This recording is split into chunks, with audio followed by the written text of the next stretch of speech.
No greater power than he. ఆయన కంటే శక్తివంతమైనటువంటి వస్తువు మరొకటి లేదు. Bombs are made and use for destruction. ఒక ప్రాంతాన్ని, ఒక దేశాన్ని నాశనం చేసేయాలంటే మనిషి ఏం చేస్తున్నాడు? ఇప్పుడు బాంబులు తయారు చేసి అది వేసేస్తే సర్వనాశనం చేసే. When an atom bomb is dropped there is immediate and wide spread destruction because it is a tremendous force release by the explosion. ఇప్పుడు హిరోషిమా నాగసాకిలో ఆ బాంబు పడితే ఏమైందో మనకు తెలుసు.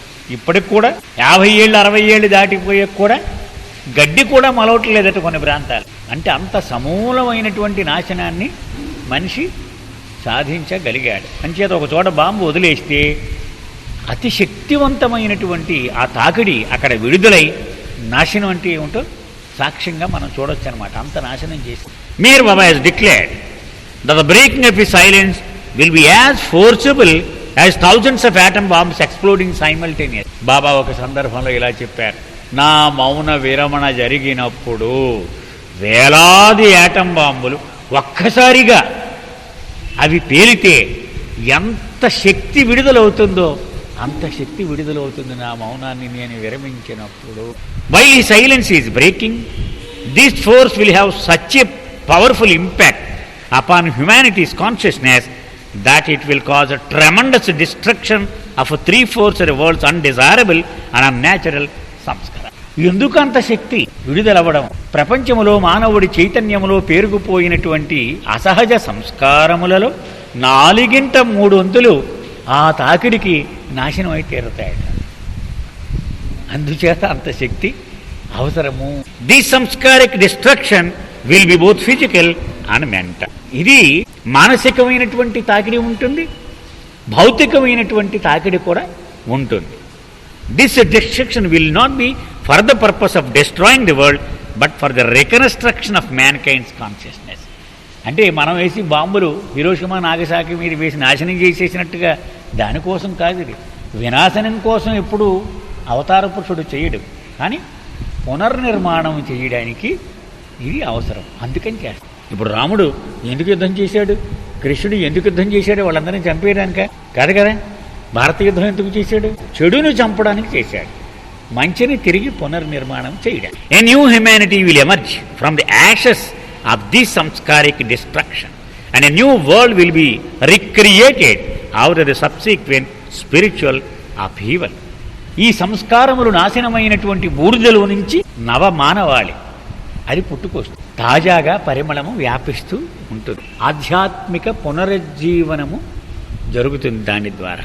బికాజ్ అది unnecessary accumulation of unnatural sanskaras humanity has missed the straight path to truth. మనం అనుకున్నాం భగవంతుడు సత్యమును చేరుకోవడానికి సూటిగా హైవే వేస్తాడు, కానీ వీడు ఇటు దూరి అటు వెళ్ళి ఇటు వెళ్ళి వంకర టెంకరగా ప్రయాణం చేసి ఈ అసహజమైన సంస్కారములు కూడబెట్టుకుంది.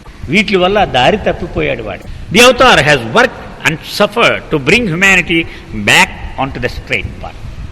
ఆయన జీవితంలో ఈ భూమి మీద జీవించి ఉన్నంతసేపు కఠోరమైన పరిశ్రమ చేసి తన శరీరాన్ని బలిచి మానవుడిని మళ్ళీ తిరిగి ఈ సూటి మార్గంలో పెడుతూ ఉంటాడు. It is by the force of the breaking of his silence that the unnatural sanskaras will be destroyed in the world and wiped out of humanity. So ఆయన మౌన విరమణ జరిగిన నాడు అప్పుడు ఆ శక్తులు విడుదలై ఈ అసహజమైన సంస్కారములు సమూలముగా పెకిలించి వేయబడతాయి మానవుని యొక్క మనస్సు నుండి. The destruction is unlike any other form of destruction which leave everything in ruin.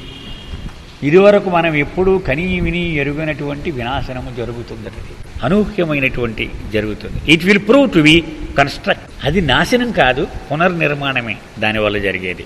When Baba dropped his body he dropped his atom bomb. దేహం విడిచిపెట్టేసినప్పుడు ఆయన వేయాల్సిన యాటమ్ బాంబులు వేసేశాడు. He release the force of his universal work is yoga sanskara. ఏమిటయ్యా atom బాంబులు అంటే? ఆయన విశ్వానికి ఎన్ని యోగా సంస్కారములైతే విడుదల చేయాలో అవన్నీ విడుదల చేసేశాడు. When avatar drops his body only then does he release the force of his universal work. మొట్టమొదటి నుంచి బాబూజీ అదే చెప్పు. దేహంతో ఉన్నంతసేపు ఆయన ఇదంతా రిపేర్ వర్కే. దేహం విడిచిపెట్టినప్పుడు దాని ఫలితాన్ని బయటకి వెల్లడి చేస్తూ ఉంటాడు. Now because of the force release the impact of his work is felt. As a result, there is restlessness and chaos experienced all over the world. అందుచేత ఇప్పుడు ఆ ఫలితం మొదలైంది కాబట్టి ఎక్కడ చూసినా పెరిగిపోయింది, మనిషిలో సంక్షోభం పెరిగిపోయింది, అసహనం పెరిగిపోయింది కదా. మొన్న మనం ముందు చదువుకున్నాం, జ్ఞాపకందో లేదో మీకు. ఒకడు ఒక గదిలో నివసిస్తూ ఉన్నాడు, హాయిగా ఉన్నాను అనుకున్నాడు. కానీ ఎవడో మధ్యలో చూడడానికి వచ్చాడు, ఏమిట్రా ఇంత ధూళు, అంగుళం ధూళు ఎందుదని చీపురు పట్టుకోవడం దూడపడం మొదలుపెట్టాడు. అప్పుడు తెలిసింది వీడికి, అమ్మబాబో ఇంత ధూళిలో ఉంటున్నాను, నాకు ఊపిరాటలేదు ఆపే అన్నాడు. అప్పుడు దాకా బాగానే ఉన్నాడు వాడు, కానీ ఈ దుమ్ము క్లీన్ చేయడం మొదలుపెట్టగానే ఊపిరాడని పరిస్థితి వచ్చేసింది. అలాగే అవతారుడు ఈ దుమ్మును వదలగొట్టడం మొదలుపెట్టినప్పుడే మనకు ఊపిరాడని పరిస్థితి వస్తుందట. ఇప్పుడు ఆ పరిస్థితుల్లో ఉంది ప్రపంచం. ఆయన చీపురట్టుకొని శుభ్రం చేసేటువంటి పని మొదలుపెట్టి. This means that the spiritual upheaval is causing both physical destruction and mental sanskaric annihilation. అంచేత ఎక్కడ చూసినా బాంబులు, ఉగ్రవాదము, ఇదంతా భౌతికంగా వినాశనం కనపడుతోంది. మనకు తెలియకుండా మన సంస్కారముల నాశనము కూడా మానసిక స్థితిలో జరుగుతూ ఉన్నాయి. Man kinds restlessness is it's mental disturbance. మనిషి యొక్క అస్థిమితమునకు కారణము ఈ మానసికంగా వీడికి కుదురుగా లేడు, లోపల ఆయన పనిచేస్తున్నాడు ఆయన ఈ సంస్కారాల మీద. Despite all the comforts and advances of technology and science, mankind is disturb mentally. ఓ పక్క ఏసీ ఉంది, ఓ పక్క హీటర్ ఉంది, డబ్బులు ఉన్నాయి, వీడికి అన్నీ ఉన్నాయి, శాంతి మాత్రం లేదు వాడికి. The products of materialism are proving dissatisfying, and because of its own dissatisfaction mankind is frustrated are అన్నీ ఉన్నాయి వీడికి. ఆ AK-47 పట్టుకొని బయట వెళ్ళి కాల్చి పారేస్తున్నాడు. మనం అమెరికాలో చూసేదంతా ఇదే. వాడికి ఏమిటి లోటు? ఇదే లోటు వాడికి. Both the poor and rich are now restless. డబ్బున్నవాడు అలాగే ఉన్నాడు, డబ్బు లేనివాడు అలాగే ఉన్నాడు, ఇద్దరు అశాంతిగానే ఉన్నారు. And suffer the forces of nature's unnatural eruptions and catastrophes that are seemingly unpredictable and out of control. వాడు ఉండి బాధపడుతున్నాడు, వీడు లేక బాధపడుతున్నాడు. బాధపడడం మాత్రం కామన్, ఇద్దరూ సమానముగా ఇబ్బందులను పడుతూనే ఉన్నారు. There is neither outward or inward peace. బయట శాంతి లేదు, మనసులోనూ శాంతి లేదు. Such as would be experience in the normal stable periods of history. అంటే అవతార పురుషుడు దేహము విడిచిపెట్టిన తర్వాత ఇది తారస్థాయిలో, మామూలు పరిస్థితుల్లో ఇది ఉండదు. అప్పుడుతో పోల్చి చూస్తే ఈ సమయం మాత్రం ఎప్పుడు ఇలాగే ఉంటుంది. The universal work of Meher Baba has been release. Avatar Meher Baba చేసినటువంటి విశ్వ కార్యక్రమము యొక్క ఆ ఫలితము విడుదలయ్యింది. Therefore action and reaction is taking place. దాని కారణముగా చర్య ప్రతిచర్య తప్పనిసరిగా ఇవి తటస్థిస్తూ ఉంటాయి. Both inwardly and outwardly as the effect. ఆ కార్యము యొక్క ఫలితం ఆంతరికముగాను బాహ్యముగాను అది మనకు తారసపడుతూనే ఉంటుంది. This is the destruction unnatural sanskaric elements in evolving forces of nature and in human consciousness. మానవుడి చైతన్యములో ఈ ఏర్పడేటువంటి ఈ సంక్షోభము, ఏది సంస్కారములను నాశనము చేసేటువంటి ప్రక్రియ కారణముగా ఇదంతా ఏర్పడుతూ ఉంటుంది. It is this action and reaction it self in nature and in man that will cause the physical destruction as well as the mental annihilation of the unnatural. బాహ్యముగా చూసిన సునామీలు, భూకంపములు, మానవుడి యొక్క మనస్సు ఆ చైతన్యములో చూసినా అక్కడ కూడా సంస్కార వినాశనం. ఈ రెండింటికీ కారణము ఆయన యొక్క విశ్వ కార్యక్రమము యొక్క ఫలితమే. The physical destruction itself is only for the purpose of wiping out the unnatural samskaras in humanity's consciousness for the reconstruction of the world. అంటే బాహ్యముగా తటస్థించే వినాశనము కూడా మానవుడిలో ఈ పునర్నిర్మాణము జరిపించడానికే ఏర్పడుతూ ఉన్నది. The force released by the explosion of an atom bomb is limited. Nothing compare to the force behind the breaking of babas silence. ఇప్పుడు హిరోషిమాలో ఒక bomb వేశారు, కొంత ప్రాంతములో సమూలంగా నాశనం జరిగింది, కానీ పక్కూళ్ళు బాగానే ఉన్నాయి. కానీ బాబా మౌన విరమణ ద్వారా విడుదలయ్యేటువంటి శక్తితో పోల్చినప్పుడు ఇవేమీ సాటి రావు దానికి. An atom bomb causes only physical destruction, but the force in the breaking of his silence causes sanskaric annihilation which is unimaginable. Atom bomb వల్ల ఏమవుద్ది? వాడు మనిషి చనిపోవడము, వాడు అవయవాలు వంకర్లు పోవడము, మనసు పనిచేయకపోవడము, ఏవో కొన్ని రకాలైన రుగ్మతలు వస్తాయి. కానీ ఈ మౌన విరమణ ద్వారా విడుదలయ్యేటువంటి శక్తి సంస్కారములను పెకలించి వేస్తుంది.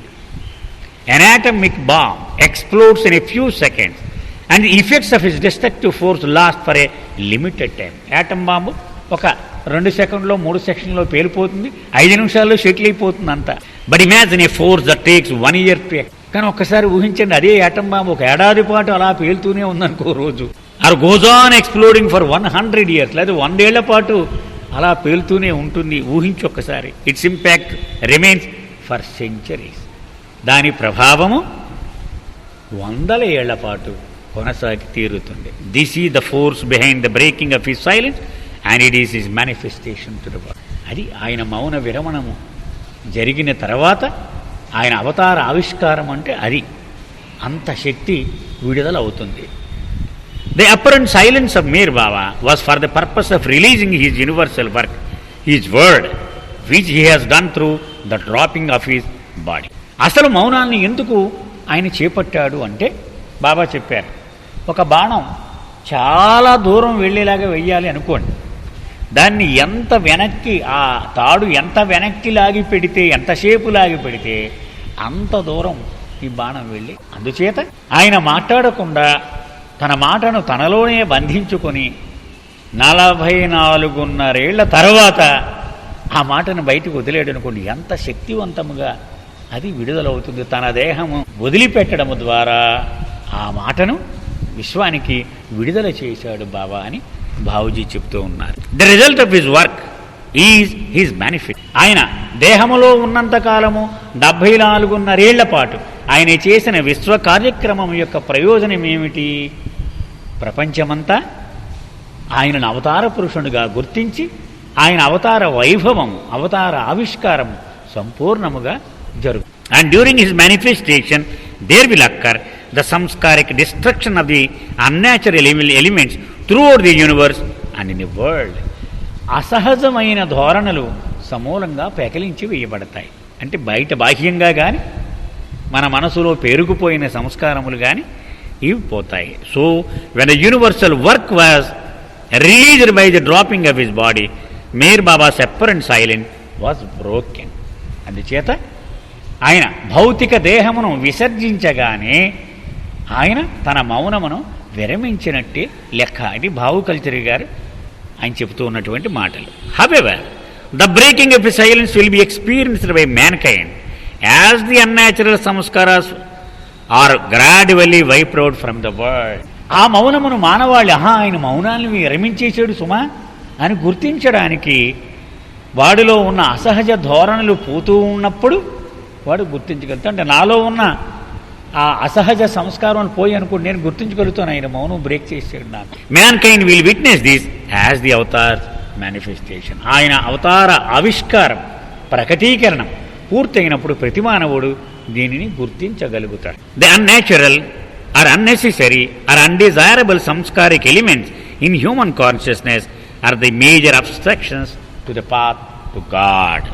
ముందు నుంచి బాబూజీ చెబుతున్నది అవసరము లేనట్టి, అనర్థ కారణమైనటువంటి, అసహజమైనటువంటి ఈ సంస్కారములే వాడి ఆధ్యాత్మిక మార్గములో అవరోధములుగా పరిణమిస్తూ ఉన్నాయి. These sanskaric elements prevent individuals from witnessing the manifestation of the Avatar's divinity. ఆయన యొక్క దివ్యత్వమును ఎందుకు గుర్తించలేకపోతున్నాడు మానవుడు? వాడిలో పేరుకుపోయిన ఈ అహజాన సంస్కారములు. అంటే గుర్తించగలిగిన వాడికి ఆయన సాయం ఉంది కాబట్టి అవి కొంచెం పక్కన పెట్టి వీడి గుర్తించగలుగుతున్నాడు. వాడిని గుర్తించలేకుండా చేసేస్తుంది. The force of his divine word is now gradually breaking and dissolving these sanskaric patterns. ఆయన విడుదల చేసినటువంటి ఆ వాణి, ఈశ్వర వాణి అంటాం, ద వర్డ్ ఆఫ్ గాడ్. ఆ ఈశ్వర వాణి ఈ సంస్కారమును నెమ్మదిగా నెమ్మదిగా నాశనం చేసుకుంటూ పోతూ ఉంది. As a result of this, Meher Baba's manifestation will be witnessed by humanity gradually over the next 100 years.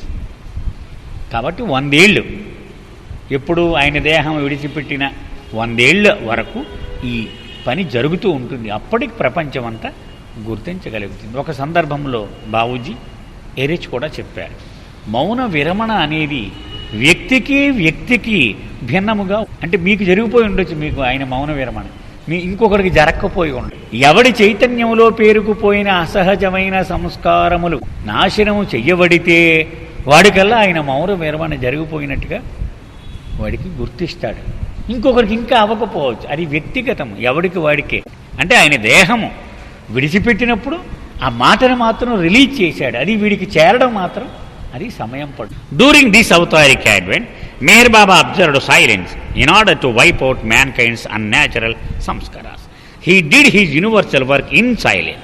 Therefore, when the unnatural samskaras are being wiped out of humanity's consciousness, it will be his breaking of his silence. అదే చెప్తున్నాడు ఇక్కడ. ఆయన మౌనాన్ని ఎందుకు ఆయన అవలంబించాడు అంటే, మనలో పేరుకుపోయిన అసహజమైన సంస్కారములను రద్దు చేయడానికి, విశ్వ కార్యక్రమం చేపట్టడానికే ఆయన మౌనాన్ని చేశాడు. అందుచేత ఎవడి సంస్కారములైతే రద్దు అయ్యాయో వాడికి సంబంధించి ఆయన మౌనము విరమించినట్టే లెక్క. The original word was released at the beginning of creation and by releasing his word God broke his silence. బైబిల్లో చూస్తే let there be light, let there be sound, ఇలాగ మనం వింటూ ఉంటాం. అలాగే మన హిందూ ధర్మం ప్రకారం ఓం అనే శబ్దం నుంచి ఈ సృష్టి ఏర్పడింది. పరాత్పర పరబ్రహ్మ స్థితిలో అనంత మౌనం అనేటువంటి రూపంలో పరమాత్మ ఉండేవాడు.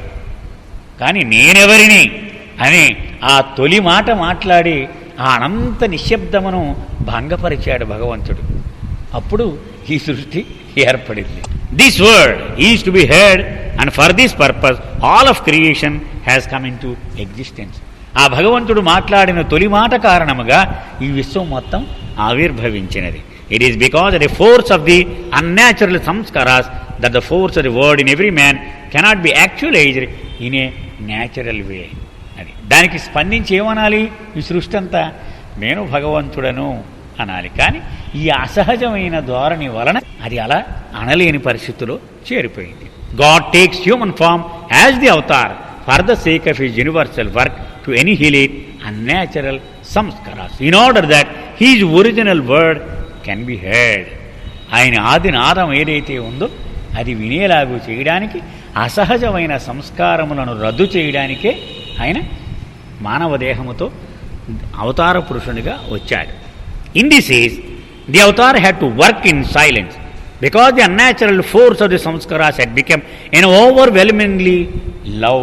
విపరీతమైన రొదను పుట్టించి చెలరేగిపోయాయట ఈ కాలములో ఈ అసహజమైన శక్తులు. వాటిలతో పోరాడడానికి దానికి విరుగుడుగా అనంతమైన మౌనాన్ని ఆశ్రయించాడు. ఆ మౌనంతో ఈ శబ్దాన్ని రద్దు చేయడానికి అంత మౌనం పాటించాల్సి వచ్చినది. He did not break his silence until he released his work and he released his work while dropping his body. ఆయన పని యొక్క ఫలితం పూర్తి అయ్యే వరకు ఆ మాటని విడుదల చేయలేదు. ఆయన దేహం విడిచిపెట్టిన క్షణములోనే దాన్ని విడుదల చేశాడు. Meher Baba's universal work is now wiping out the unnatural samskaric force in the world. When this unnatural force is witnessed being destroyed, his apparent silence will be considered as broken. మనం అనుకున్న మాటే. ఎవరికైతే అది తన అసహజ సంస్కారములు రద్దవడం ప్రారంభించిందో వాడు ఆయన మౌనం విరమించినట్టుగా గుర్తించగలుగుతాడు. Those who witness this samskaric annihilation will feel the impact of his work upon the world. An ordinary man thinks that the force of an atom bomb exploding is tremendous, and for a gross conscious person it is. ఉదాహరణకి ఒక మామూలు మానవుడు atom bomb అంటే అయ్యో బాబోయ్ ఎంత శక్తో అని వాడు సహజంగానే అనుకుంటాడు. For the sake of understanding Meher Baba used the force of an atom bomb to destroy symbolically the impact of the divine power of his word. Meher Baba atom bomb అని ఎందుకు వాడారంటే సామాన్య మానవుడికి సులభంగా అర్థమవుతుంది. అంత అనంతమైన శక్తి సృష్టిలో ఇంకే వస్తువు విడుదల చేయలేరు. అంతే కదా, సృష్టిలో ఏదండి అతి శక్తివంతం? యాటమ్ బాంబే అంటాం. క్షణంలో అతి పెద్ద దేశాన్ని కానీ ప్రాంతాన్ని కానీ సర్వనాశనం చేసేయగలిగిన అంతశక్తి ఇంక దేనికి లేదు. అందుచేత తన పదానికి అంత శక్తి ఉన్నది అని ఆ యాటమ్ బాంబును ఉపమానంగా బాబా వాడారు. The force of an atom bomb exploding however only causes physical devastation, whereas the power of his divine word is now causing a universal devastation of unnatural samskaric element. దానికంటే అతి తీవ్రమైనటువంటిది మెహర్ బాబా యొక్క ఆయన పదము యొక్క శక్తి. ఎందుకని అది క్షణంలో నాశనం చేయలేదు భౌతికంగా, అది మనిషిలో మానవాళిలో పేరుకుపోయిన అసహజమైన సంస్కారములను సదా నాశనం చేస్తూనే అది పనిచేస్తూ ఉన్నది. Even if there should be a tremendous physical devastation the world, it will be for the purpose of sanskaric annihilation. అంచేత ప్రపంచంలో ఎందుకీ భూకంపాలు, ఆ హరిద్వార్లో ఎందుకు ఇలా జరిగింది, నేపాల్లో ఎందుకు ఇలా జరిగింది, ఆ సునామీ ఎందుకు వచ్చింది, అన్నిటికీ సమాధానం ఇదే. భౌతికంగా ప్రకృతి బీభత్సాలు కానీ యుద్ధాలు కానీ ఇవన్నీ మానవుడిలో పేరుకుపోయిన ఈ సంస్కార వినాశనమునకే. ఇదంతా అవతార పురుషుని కార్యము యొక్క ఫలితముగానే ఇదంతా జరుగుతూ ఉన్నది. అందుకే బాబా చెప్పారు, మొట్టమొదటి ప్రపంచ యుద్ధము షిరిడీ సాయిబాబా ఒంటి చేత్తో నిర్వహించాడని చెప్పారు. రెండవ ప్రపంచ యుద్ధము నేనే పూర్తిగా సంపూర్ణముగా నడిపించాను అని చెప్పారు. ఎందుకు చేశాడు యుద్ధాలు? మరి రాముడు ఎందుకు చేశాడు యుద్ధం, కృష్ణుడు ఎందుకు చేశాడు యుద్ధం? తప్పదు. భౌతికమైన వినాశనము కూడా మానవుని యొక్క పునర్నిర్మాణమునకు అతి అవసరమై ఉన్నది. చాలా ప్రధానమైనటువంటి, అందుకనే cause and effects of war అని ఒక పుస్తకం ఉంది బాబాది. Cause and effects of war, యుద్ధమునకు కారణములు దాని ఫలితములు అనే పుస్తకం. దానిలో చాలా అద్భుతంగా బాబా చెప్పారు. ఏదో ప్రయోజనం లేకుండా ఊరికనే అలా సరదాకి చేయడు దేవుడు. Let us enter into war to restore peace. ఒక అద్భుతమైనటువంటి ఒక సేయింగ్ అనమాట. Let us enter into war to restore peace. అశాంతి అలుముకున్నప్పుడు ఒక యుద్ధంలోకి దిగి అప్పుడు శాంతిని పునర్నిర్మాణిద్దాము అని ఆ యుద్ధంలోకి చేరాము. అది ఇక్కడ చెబుతూ ఉన్నారు.